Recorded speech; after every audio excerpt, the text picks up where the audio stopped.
একটা কথা বলে রাখি আজকের পূর্বাচলের আমার ভাই ও বোনদের, আমি এই পৃথিবীতে মানুষের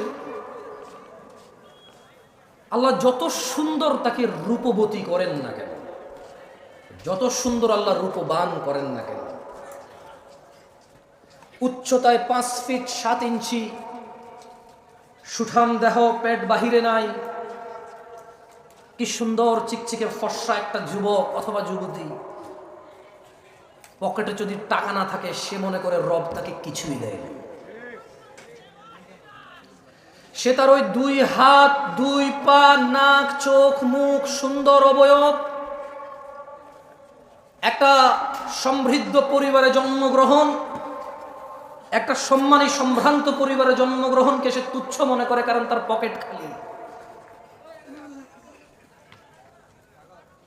বর্তমান যুবক যুবতী, বৃদ্ধ বৃদ্ধা সবাই রিজিক মানি টাকা, রিজিক মানি ডলার, রিজিক মানি রিয়াল, রিজিক মানি সোনা দানা গয়না, দালান কোঠা, জায়গা জমি, গাড়ি বাড়ি, এর বাহিরে কোনো কিছু রিস্ক মনে করে না কেউ। মানুষগুলো ভুলে যায় এই পুরো পৃথিবীর বিনিময়ে মানুষ 1 মিনিট বাড়তি বেঁচে থাকার ক্ষমতা রাখে না। এ মানুষগুলো ভুলে যায় একটা 4 ফিট 2 ইঞ্চি উচ্চতার পুরুষ অথবা নারী এ পুরো পৃথিবীর সম্পদ দিয়ে 1 ইঞ্চি উচ্চতা বাড়ানোর ক্ষমতা রাখে না। মানুষ তার যৌবনের রিজিককে অস্বীকার করে সম্পদের সামনে তুচ্ছ করে। সে ভুলে যায় 60-70 বছরের বৃদ্ধ পুরো পৃথিবী আর পৃথিবীতে যা আছে সব কিছু ঢেলে দিয়ে যৌবন ফিরাতে পারে না।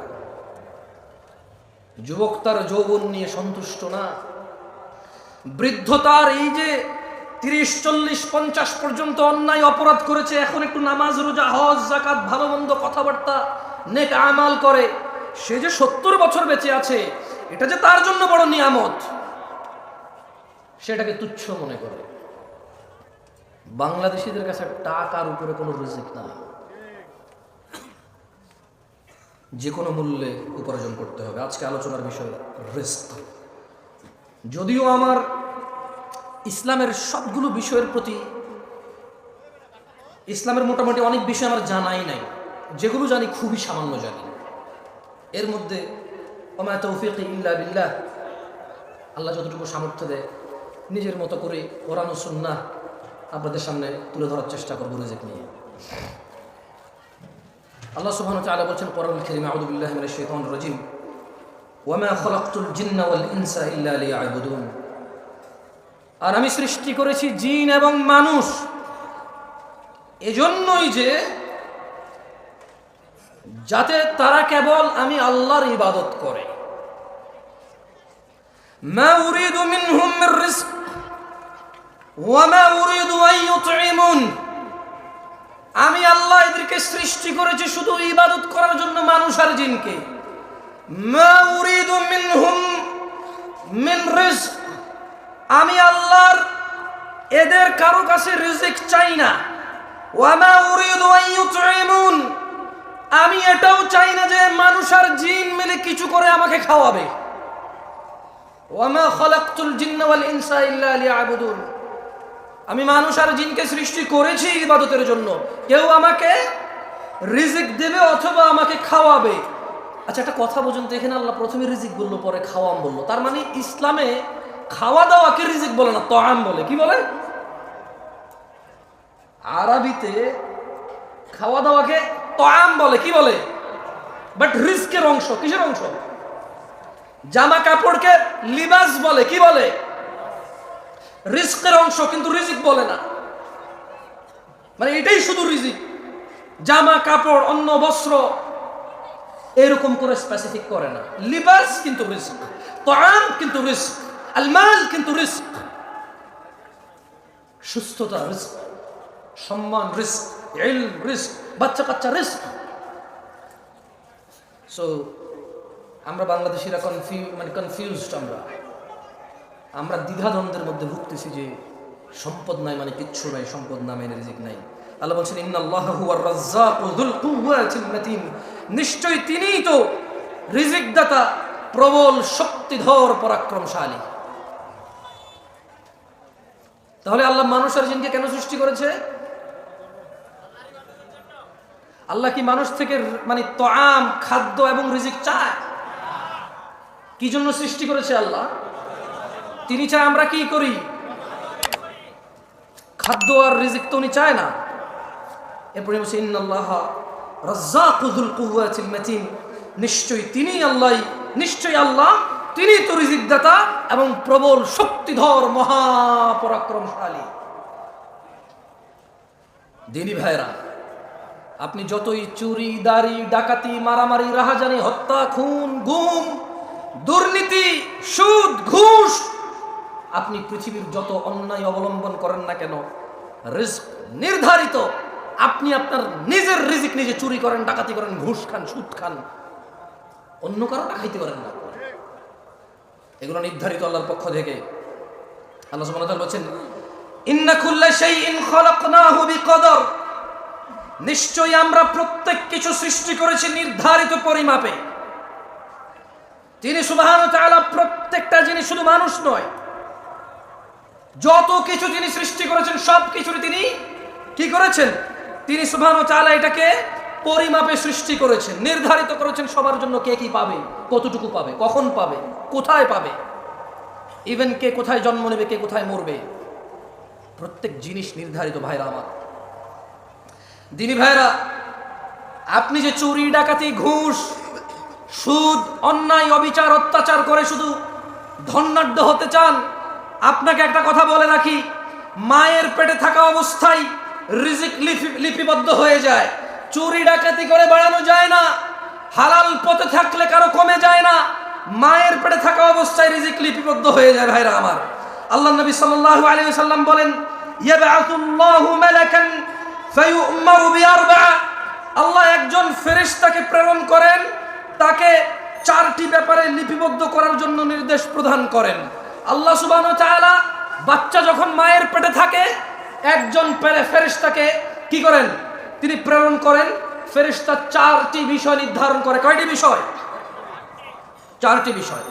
ফেরেশতা তার নির্ধারণ করে দেন তার রিজিক এবং তার জীবনকাল, মানে সে কতদিন বাঁচবে, তার সুখ ও দুঃখ, অর্থাৎ নেককার নাকি বদকার হবে সে।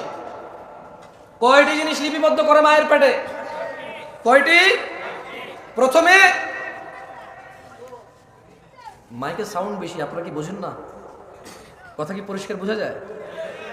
কয়টি জিনিস লিপিবদ্ধ করে? প্রথম, তারপর খাই ফেলছেন, দেখছেন? আমি আবার পড়ে শোনা, কেমন? খায়েন না ভাই, খাওয়ার জন্য এই দেশে জিনিসের অভাব নাই, ওয়াজ খেয়ে ফেলিয়েন না, কেমন?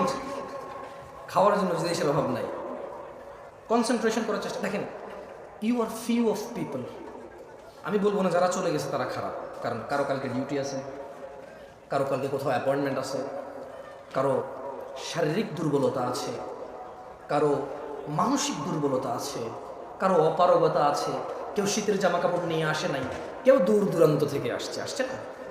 সো আমি বলবো না যে কেন চলে গেছে সবাই ভালো না, না, এটা ঠিক না। তবে আপনারা একটু ভেবে দেখেন, আপনারা কারা?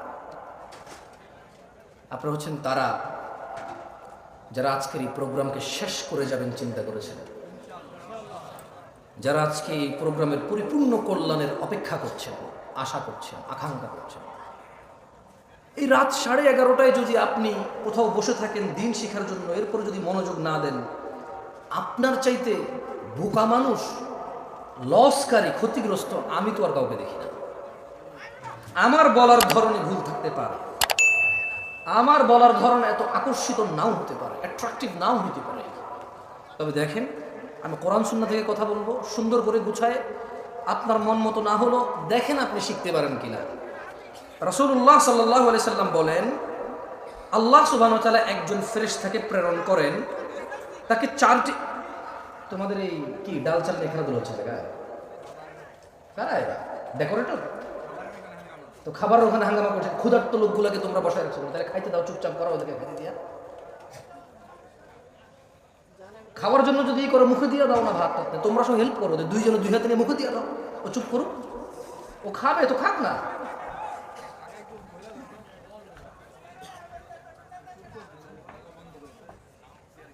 এভাবে তো ভাই কথা বলে তোমরা হয় খাওয়াও, নাইলে মানুষকে বসো, আর খাওয়ালে চুপচাপ করে খাওয়াও, বলো যে চিল্লাবে তার নাই, বলো দাও।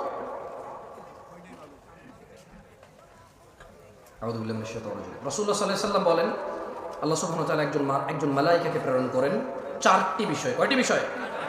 চারটি ব্যাপারে লিপিবদ্ধ করার জন্য আল্লাহ সুবহানাহু ওয়া তাআলা একজন ফেরেশতাকে প্রেরণ করেন। প্রথমে ওর রিজিক লিপিবদ্ধ করে, 2 জীবনকাল কতদিন বাঁচবে তা লিপিবদ্ধ করে, 3 সুখ দুঃখ, সুখ, 4 দুঃখ অর্থাৎ সে নেককার বা বদকার তা লিপিবদ্ধ হয়ে যায়। সুবহানাল্লাহি ওয়া বিহামদিহি সুবহানাল্লাহ। কয়টি বিষয়? 1 2 3 4। তার মানে আমরা যে দুঃখ পাই, ব্যথিত হই, আমরা যে স্যাড হই, আচ্ছা এটাকে কি বলে? এটাকে বলে আস্তাগফিরুল্লাহ আযীম, এটাকে বলে বিষণ্ণতা। কি বলে এটাকে? মানে আমরা যে বিষণ্ণ হই, আমাদের যে মন খারাপ হয়, মন উদাসীন হয়, মন ছোট হয়, খারাপ হয়, ভীতু হয়, এগুলো সব লিপিবদ্ধ। আলহামদুলিল্লাহ আলা কুল্লি হাল, সর্ব অবস্থায় কার প্রশংসা? কার? আল্লাহর প্রশংসা। দেখেন দিনী ভাইরা আমার, আপনারা সৌভাগ্যবান। কেন বলবো জানেন? আমিও সৌভাগ্যবান আজকে। আল্লাহ আমাকে কবুল করুন, আপনাদেরকে কবুল করুন। আমি আপনাদের এখানে কি বলবো এটা নিয়ে চিন্তা করতেছিলাম। আমি আজকে রিজিক নিয়ে আলোচনা করতাম না, মূলত আমি হঠাৎ করে একটা হাদিস আমার চোখে পড়ছে। ওই একটা হাদিস চোখে পড়ার পরে আমি চিন্তা করছি ঠিক আছে একটু রিজিক নিয়েই বলি, যেহেতু এই হাদিসটা খুব ভালো লাগছে আমার। মানে আমি অনেক আগে পড়েছি, আমার মনে নাই এটা। পৃথিবীতে কত ইনসিডেন্ট ঘটছে আমার সামনে, ক্ষতি, লাভ, লস, দুঃখ, কষ্ট, সুখ, উচ্ছ্বাস, আনন্দ, বিষণ্ণতা, বহু কিছু ফেস করছি। এই হাদিসটা আমার মনে পড়ে নাই কখনো, কিন্তু আজকে আপনাদের কি বলবো এই জন্য পড়ছে। এখানে দেখেন আল্লাহ নবী সাল্লাল্লাহু আলাইহি ওয়াসাল্লাম থেকে, আল্লাহ নবী সাল্লাল্লাহু আলাইহি ওয়াসাল্লাম বলেছেন, তিনি বলছেন যে ইন্নাল্লাহা ইউতি দুনিয়া মান ইউহিব ওয়া মান লা ইউহিব। কথা বোঝেন, সুন্দর একটা কথা বলছেন আল্লাহ নবী সাল্লাল্লাহু আলাইহি ওয়াসাল্লাম। তিনি বলছেন যে নিশ্চয় আল্লাহ যাকে ভালোবাসেন ও যা বাসেন না উভয়কে দুনিয়া দিবেন। নিশ্চয়ই আল্লাহ যাকে আর যাকে ভালোবাসে না, নিশ্চয়ই আল্লাহ যাকে আর যাকে উভয়কে কি দিবে? কি দিবে? দুনিয়া। তার মানে দুনিয়া পেতে হলে একবারে মুমিন, মুত্তাকি, মুসলিহ হইতে হবে, এটা জরুরি না।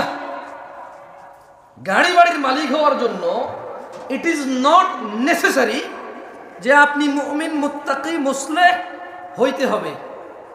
কারণ আল্লাহ যাকে ভালোবাসে তাকেও দুনিয়া দিবে, যাকে ভালোবাসে না তাকেও কি দিবে? দুনিয়া। এরপরে বলছেন যে ওয়ালা ইউতিল ঈমান ইল্লা মান আহাব। পূর্বাচলের মানুষ, আমি জানি না কোন বোন এখন উপস্থিত আছে কিনা, রাত প্রায় 11:30 প্লাস, রাত প্রায় 12টা বাজে। ও আমার ভাই ও বোনরা, এই হাদিসের দিকে একটু লক্ষ্য করেন। ইন্নাল্লাহা ইউতিদ দুনিয়া মান ইউহিব ওয়া মান লা ইউহিব। আল্লাহ দুনিয়া দিবে, গাড়ি দিবে, বাড়ি দিবে, সম্মান দিবে, সম্ভ্রম দিবে, সব কিছু দিবে, ক্ষমতা দিবে যাকে আল্লাহ ভালোবাসে আর যাকে ভালোবাসে না উভয়কে। ওয়ালা ইউতিল ঈমান, কিন্তু আল্লাহ ঈমান দিবে শুধু তাকেই, ইল্লা মান আহাব, যাকে আল্লাহ ভালোবাসে শুধু তাকেই আল্লাহ ঈমান দেবে। আল্লাহর কাছ থেকে ঈমান পাইতে হইলে আল্লাহর ভালোবাসার উপযোগী হইতে হবে, এই ছাড়া ঈমান পাওয়া যাবে না। ঈমানদার তো অনেক দূরে, আল্লাহ ঈমানই দিবে না যদি আল্লাহ আপনাকে না ভালোবাসে। আল্লাহর ভালোবাসা পাবেন কিভাবে বলতে পারেন? আল্লাহ বলেন কুল ইন কুনতুম তুহিব্বুনাল্লাহ, ও মুহাম্মদ সাল্লাল্লাহু আলাইহি ওয়াসাল্লাম এদেরকে বলে দেন ইন কুনতুম তুহিব্বুনাল্লাহ, যদি তোমরা আল্লাহকে ভালোবাসো, ফাত্তাবিউনি, আমি মুস্তাফা সাল্লাল্লাহু আলাইহি ওয়াসাল্লামের অনুসরণ করো, ইউহিব্বুকুমুল্লাহ, যদি আমি মুহাম্মদের অনুসরণ করো, ওই আল্লাহ আরশে আযীমের মালিক উনি নিজেই তুমি বান্দাকে সৃষ্টিকে ওই আল্লাহ নিজেই ভালোবাসবে। আল্লাহ ভালোবাসবে কাকে? জবাব ঠিক হয়েছে, এবার সবাই বলেন আল্লাহ কাকে ভালোবাসবে? যে নবীর অনুসরণ করে। আল্লাহ কাকে ভালোবাসবে? আল্লাহ কাকে ভালোবাসবে? যে বাঁ হাতে খায় সে কি নবীর অনুসরণ করে? যে টাকনুর নিচে পড়ে সে কি রাসূলের অনুসরণ করে? যে দাঁড়িয়ে দাঁড়িয়ে খায় সে কি রাসূলের অনুসরণ করে? যে ডান পায়ে টয়লেটে যায় সে কি রাসূলের অনুসরণ করে? যে বাম পায়ে মসজিদে ঢুকে সে কি রাসূলের অনুসরণ করে? যে গালিগালাজ করে সে কি নবীর অনুসরণ করে? যে হারামখোর সে কি নবীর অনুসরণ করে? যে জিনাকারী সে কি নবীর অনুসরণ করে? যে দ্বীনের মধ্যে নেকির আশায় নতুন নতুন সুন্দর সুন্দর ভালো ভালো কাজ করে ইবাদত বলে চালিয়ে দেয়, অথচ নবী বলেনি, সে কি নবীর অনুসরণ করে? তাহলে কে নবীর অনুসরণ করে? কুল্লু উম্মতি ইয়াদখুলুনাল জান্নাহ। ইয়া নাস, মানুষ, তিনি সাল্লাল্লাহু আলাইহি ওয়াসাল্লাম বলেছে, কুল্লু উম্মতি ইয়াদখুলুনাল জান্নাহ, আমার উম্মতের সবাই জান্নাতে যাবে। সুবহানাল্লাহ। ইল্লা মান আবা, আবা জান্নাতে যাবে না। সাহাবারা বললেন, ইয়া রাসূলুল্লাহ সাল্লাল্লাহু আলাইহি ওয়াসাল্লাম, ওয়া মান ইয়াবা ইয়া রাসূলুল্লাহ সাল্লাল্লাহু আলাইহি ওয়াসাল্লাম, ইয়া রাসূলুল্লাহ কে আবা? তিনি সাল্লাল্লাহু আলাইহি ওয়াসাল্লাম বললেন, মান আতাআনি, যে আমি মুস্তাফার অনুসরণ করে, যে আমি মুহাম্মদের অনুসরণ করে, দাখালাল জান্নাহ, সে জান্নাতে যাবে। ওয়ামান আসানি, যে আমাকে অনুসরণ করে না, প্রত্যাখ্যান করে, যে আমাকে মেনে নেয় না, আমার মতো করে না, সে হচ্ছে আবা। ওয়ামান আসা ফাহু আবা, যে আমার অনুসরণ করে না। আচ্ছা, দাড়ি যে কাটছেন কার অনুসরণ বলতে পারেন? হ্যাঁ, দাড়ি কাটা কার অনুসরণ? ওই যে ছেলে ছিঁড়া প্যান্ট পরে আসছে, কার অনুসরণ? এই যে এখানে ছেলে এখান দিয়ে চুল এমনি এমনি কাটছে, কার অনুসরণ? এই যে ছেলে 7 নম্বর 8 নম্বর 10 নম্বর 11 নম্বর জার্সি ছাড়া পরবে না, কার অনুসরণ? এই যে 10-12টা মানুষ একটা কিছু একটা নিয়ে ঘুরলো, কিছু একটা করলো, 11 কোটি 12 কোটি মানুষ টিভিতে মাঠে ঘাটে বসে বসে দেখে, কার অনুসরণ? এই যে ক্যামেরাম্যান সারাদিন ওয়াজ রেকর্ড করে, আল্লাহর 30 দিনে 30 দিন ওয়াজ রেকর্ড করে, কোথাও না কোথাও টাকুর নিচে প্যান্ট পরে দাড়ি কাটে, কি জন্য ওয়াজ রেকর্ড করে বলেন তো একটু? আস্তাগফিরুল্লাহ। আপনি কি আল্লাহ, আপনি কি অন্ত জানেন? থাক, বললাম না ভাই, ওরাই জানে কি জন্য।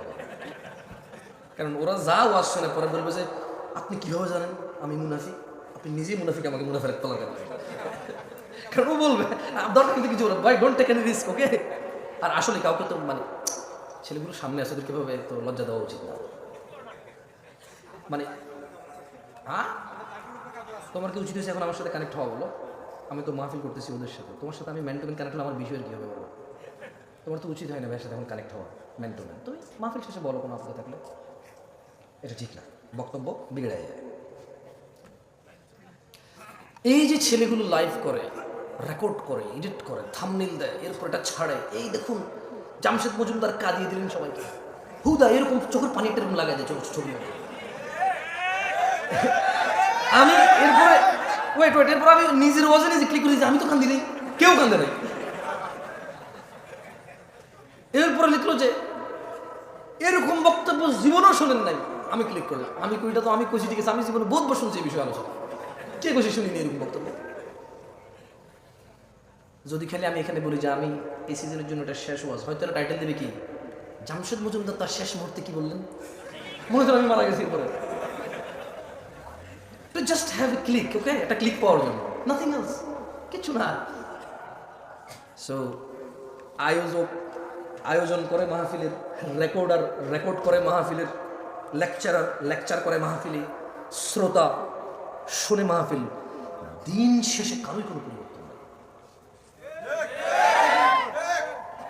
ঠিক বলার খুব শখ না, আমি কয়েকবার বলি ঠিক কিনা বলেন, তারপরে বলি না, কেমন? আমি পার্সোনালি পছন্দ করি না ঠিক আপনি বলবেন, আপনি না বললেও তো ঠিক। আমি কি ভুল ধরেন, আমি কি এটা ভুল মনে করে কইতেছি? আমি তো ঠিক মনে করে কইতেছি, ঠিক কিনা? ঠিক কিনা? ঠিক কিনা? হয়েছে তো? আর ঠিক বলি না, কেমন? বেশ কয়েকবার বলে দিছি না, আর বলার দরকার নেই, ঠিক? কারণ আপনাদের মুখ তো নড়ানো লাগে, ঠিক না? এখনো বাকি আছে আরো ঠিক বলার। আচ্ছা এবার আসেন তো, মায়ের পেটে কয়টি জিনিস লেখা হয়? 1 নাম্বার, 2 নাম্বার হায়াত, জীবনকাল। কি কাল? জীবনকাল। তারপরে হচ্ছে 3 নাম্বার, 4 নাম্বার আল্লাহ দুনিয়া কাকে কাকে দিবে? সবাই বলতে কে? বেশি হয়ে যাবে, তাহলে আমি আরো সুন্দর করে প্রশ্ন করি। আল্লাহ দুনিয়া দিবে যাকে, আর যাকে ওকে। ঈমান দিবে কাকে? ঈমান দিবে কাকে? ঈমান কে দেয়? আল্লাহর ভালোবাসা পাবে কে? মাশাআল্লাহ, মাশাআল্লাহ, মুমতাজ। এটা হলো সুলতান। ওসব বক্তব্য মুখস্থ হয়ে গেছে ওদের, এখন পর্যন্ত যা যা বলছে ওদের কিন্তু মুখস্থ হয়ে গেছে, মানে হুকুম মুখস্থ হয়ে গেছে। হাদিস মুখস্থ না হলে হুকুম কি হয়েছে? এটাই দরকার আমাদের। আমরা চাই আমরা কথা বলবো, আপনি যদি হাদিস এবং কোরআনের আয়াত মুখস্থ না করতে পারেন, কিন্তু যা বলেছিল হুকুম আপনি মুখস্থ করবেন, আদেশ এবং নিষেধগুলো আপনি মুখস্থ করবেন। আল্লাহ আমাদেরকে তৌফিক দান করুন।